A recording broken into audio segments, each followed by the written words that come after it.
어때요? 여러분 살면서 연예인들을 본 적이 있습니까? 영화배우라든지 탤런트, 가수 이런 분들을 보면 흔히 하는 얘기들이 있더라고요. 와, 빛이 나더라. 봤는데 빛이 나더라. 배우자를 만났을 때, 처음 봤을 때 그 뒤에 막 후광이 이렇게, 그런 경험 해본 적이 있습니까? 오늘 보니까 빛에 대한 얘기가 좀 나와요. 오늘 나는 빛을 입은 사람인가? 또 남이 나를 볼 때 그 빛을 비추고 있는가? 이런 생각들을 함께 하면서 말씀을 나누면 좋을 것 같습니다. 이 로마서 13장은 두 가지 면에서 유명합니다. 첫째는 국가 권력에 대해서 어떻게 할 것인가. 두 번째는 어거스틴이라고 하는 기독교 역사상 굉장히 유명하고 오늘날까지 영향을 많이 미치는 그 인물이 회심한 사건과 관련이 있기 때문에 그렇습니다.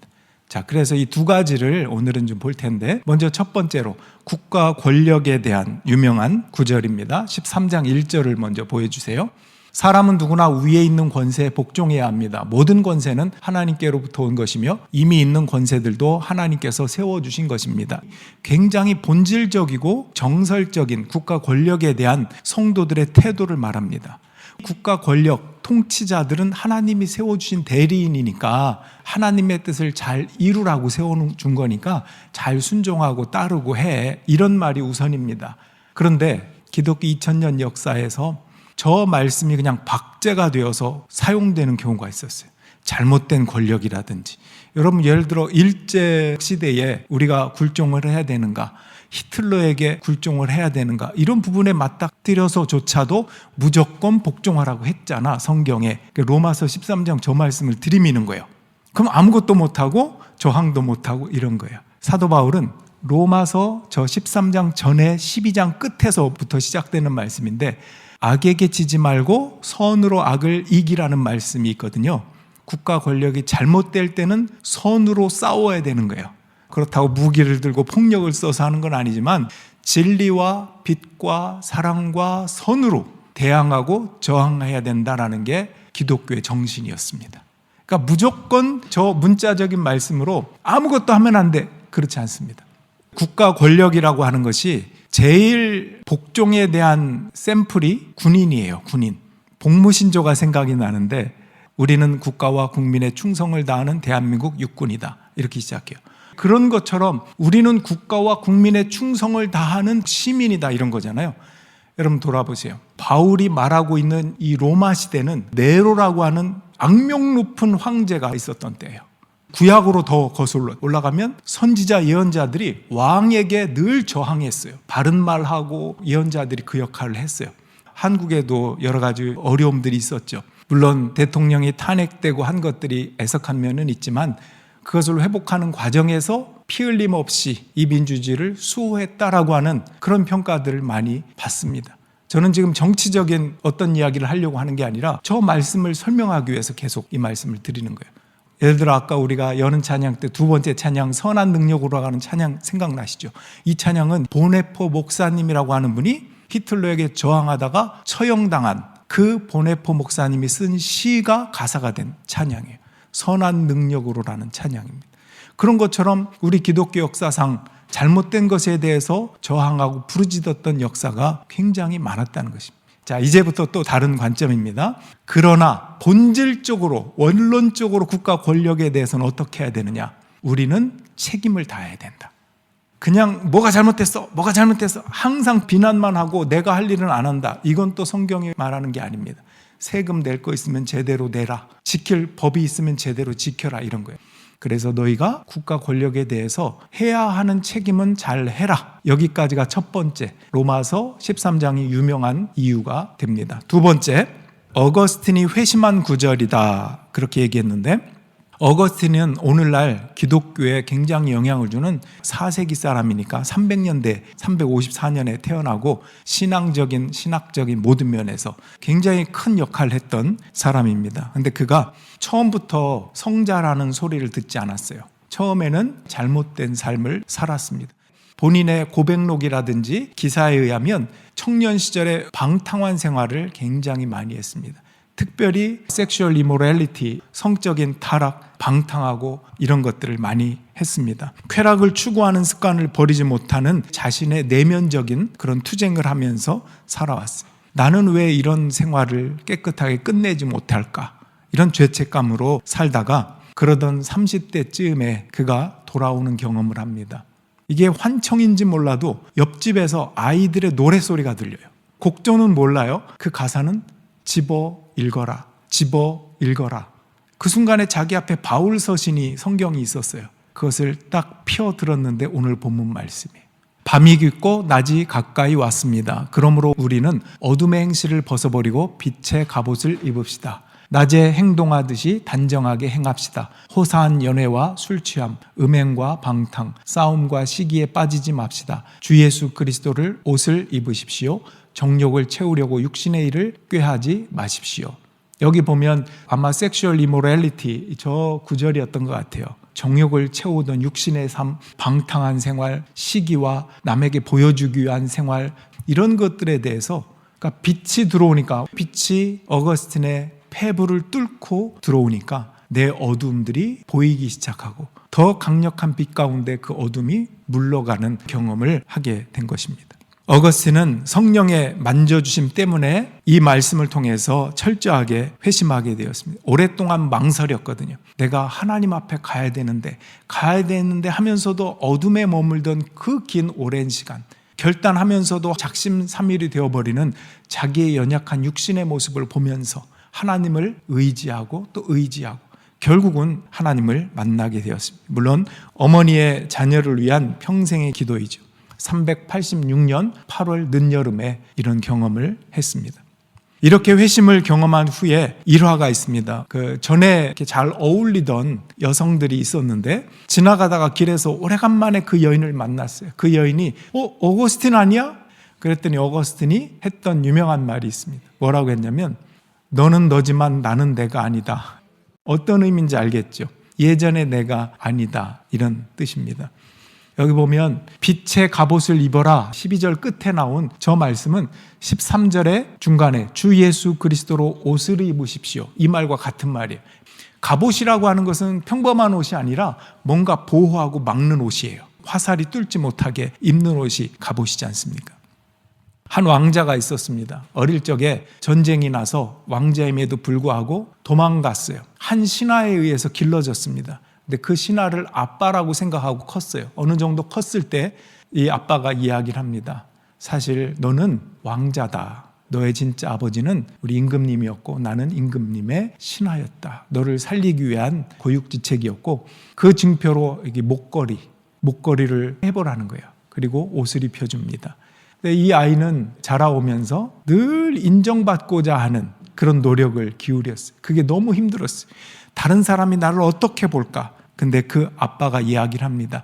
네가 그렇게 힘들었던 이유는 네가 남에게 잘 보이기 위해서 살아왔기 때문이다. 너는 빛을 내면서 살아가는 사람이지 뭔가를 보이려고 하는 사람이 아니야. 그러면서 목걸이와 옷을 입혀줍니다.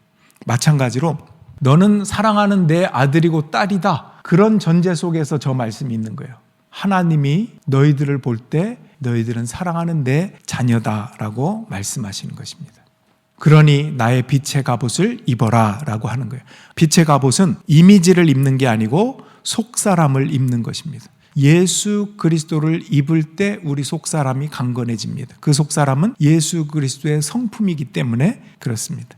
예수님의 성품, 예수님의 사랑, 그 사랑은 고린도전서 13장에 보면 오래 참고 자랑하지 않고 교만하지 않고 시기하지 않고 무례하지 않고 이런 성품을 가진 속사람, 즉 예수 그리스도, 그분이 우리 안에 들어올 때 그것이 예수로 옷 입는 것입니다. 그리고 빛을 입는 것입니다.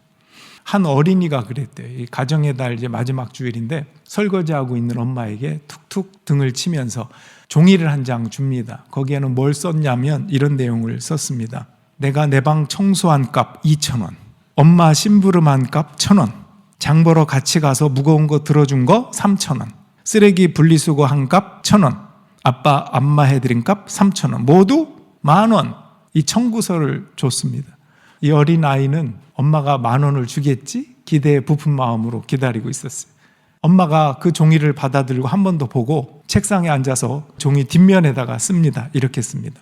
너를 뱃속에 10달 동안 데리고 다닌 값 무료, 너 아플 때 간호하고 기도한 값 무료. 너 때문에 눈물 흘린 값 무료. 장난감 사주고 옷 사주고 음식 해주고 씻겨주고 기저귀 갈아준 값 무료. 이렇게 써서 줬어요. 여러분, 가족 간의 관계나 사랑은 계산이 아니, 투자도 아닙니다. 그냥 주는 거예요. 흘러넘치게 주는 것입니다. 계산을 하려면 이런 계산은 맞아요. 아, 내가 준 거보다 받은 게 많구나. 이런 계산은 좋은 계산이에요. 근데 보통 그렇게 계산 못해요. 내가 잘못 받은 거, 서운했던 거, 상처받은 거, 이것만 계산하지 나한테 얼마나 더 많이 내가 알지도 못하게 베풀어 준 거에 대해서는 생각도 못하는 게 인간입니다. 여러분, 부모도 자녀에 대해서 마찬가지. 권수영이라고 하는 연세대학교 연합신학대학원 상담 코칭학 교수라고 하는 분이 있어요. 이런 말이에요. 부모는 자녀에게 페이백 하려고 하면 안 된대요. 아이를 통해서 내가 뭔가 얻으려고 생각하면 그건 서운할 수밖에 없고 계산적인 관계가 될 수밖에 없어요. 그러려고 하지 말고 pay it forward. 우리 이메일 받으면 누군가에게 전달할 때 forward를 하잖아요. 그런 것처럼 pay it forward. 그 자녀가 부모 말고 이 사회나 다른 사람에게 흘러보낼 수 있도록 전달할 수 있게 그렇게 양육하고 하라는 거예요. 돌려받으려는 마음 대신 감사한 마음으로 살아가는 것입니다. 우리도 하나님의 사랑을 먼저 받았어요. 살다 보면 하나님이 내게 주신 사랑에 대해서 잘못 계산할 때가 있어요. 나한테 준 게 뭐가 있습니까? 준 것이 너무 많은데 계산을 잘못하는 거죠. 그런 계산보다 하나님은 아버지로서 나에게 주신 것이 너무나 많구나라고 하는 그런 마음이 있어야 우리는 빛을 입게 되는 것입니다. 빛을 입기 전까지 우리는 어둠의 옷을 입고 헤매일 수밖에 없다라는 것입니다. 남들에게 보이기 위한 만든 이미지, 어둠의 옷을 벗고 그리스도를 입어라. 여러분, SNS라든지 보면 댓글에 굉장히 반응하는 사람들이 있어요. 그 말 한마디, 댓글 한마디가 굉장히 사람들에게 중요하기도 합니다. 여성 인플루언서가 기독교인이었는데 아마 어거스틴처럼 예수님을 떠난 삶을 살았어요. 어떤 게 좋았냐면 인정받는 삶. 그게 뭐냐면 SNS에 내가 뭐를 올린다, 인스타그램에 올린다, 사진을 올린다 그러면 화려한 거, 제일 멋있는 거를 올리기 위해서 30번 이상 똑같은 사진을 찍어요. 그 중에 골라서 제일 화려한 것으로 올립니다. 그러면 댓글에 사람들이 너무 멋있다, 아름답다 이런 것을 보는 게 취미예요. 그러던 어느 날 가장 화려한 사진을 하나 딱 올려놓고 문득 어떤 생각이 드냐면 눈물이 나기 시작하는데 공허해서 내가 왜 이러고 사나 이런 마음이 어느 순간 든 거예요. 그리고 눈물 뚝뚝 흘리고 있는데 내가 크리스찬이었다는 것을 생각하게 된 거예요. 회복을 했어요. 빛의 갑옷은 옷을 입는다고 해서 거칠의 옷만 입는 이미지 세탁만 하는 게 아니라 그리스도의 옷이기 때문에 내 속사람이 완전히 그분의 성품으로 달라지는 옷이구나. 보이는 것 누군가에게 인정받으려고 하지 않고 오히려 너는 나의 자녀다. 왜 그걸 잊어버리고 살아가니? 여러분, 우리는 때로 좋아야가 많을수록 인정받는다고 생각해요. 어쩜 이런 것이 오늘날 현대판 우상숭배일 수 있습니다. 누군가 나에게 좋아라고 말해줘야 작동되는 것, 이것은 우상에 빠져 있는 것과 같습니다. 그 말씀이 오늘 이 말씀과 아주 유사한 베드로전서 4장 2절 3절에 있는 말씀 제가 읽어보겠습니다. 이제부터는 육신으로 살아갈 남은 때를 인간의 욕정대로 살지 말고 하나님의 뜻대로 살아야 합니다. 여러분은 지난날에 이방 사람들이 하고 싶어하는 일을 하였으니 곧 방탕과 정욕과 술 취함과 환락과 연애와 가증스러운 우상 숭배에 빠져 살아왔습니다. 그것은 지나간 때로 족합니다. 우상 숭배에 빠져 있는 것, 그것이 지나간 때로 족하다. 자, 이사야 43장 1절 너는 두려워하지 말라. 내가 너를 구속하였고 내가 너를 지명하여 불렀나니 너는 내 것이라. 이사야가 신약일까요? 구약일까요? 구약 말씀이에요. 아주 오래전부터 하나님은 우리에게 나는 너를 지명하여 불렀다. 너는 내 것이라. 이렇게 부르셨다고요. 근데 우린 이걸 잊어버리고 살아요.